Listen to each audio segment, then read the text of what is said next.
आज ही बिल्कुल गैपको चीफ चौधरी अमीन की हदायत पर गैपको का रीजन भर में बिजली चोरों के खिलाफ ऑपरेशन नॉन स्टॉप जारी है। माह नवंबर में रीजनल टास्क फोर्स और गैपको सर्विलेंस टीमों ने बिजली चोरों के खिलाफ कामयाब कार्रवाइयां की हैं, जिसके नतीजे में 375 बिजली चोरों को रंगे हाथों पकड़ा गया है और इन बिजली चोरों को 1 करोड़ 14 लाख से ज्यादा के डिटेक्शन बिल्स जारी कर दिए गए हैं और इनके खिलाफ इनके मुतल्लिका थानों में FIR के अंदराज के लिए 20 दरख्वास्तें दे दी गई हैं।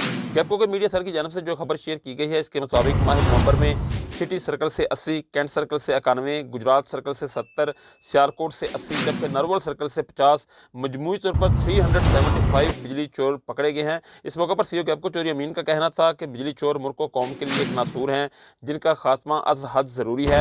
आखिरी बिजली चोर के खात्मा तक गैपको रीजन में बिजली चोरों के खिलाफ ऑपरेशन जारी रहेगा। गैपको चीफ चौधरी अमीन ने सार्फिन से भी अपील की और कहा कि वो अपने इर्द गिर्द बिजली चोरी में मुलव्वस अनासर पर कड़ी नज़र रखें और ऐसे अनासर की इतला फौरी तौर पर गैपको की हेल्पलाइन 118 पर दें। जी।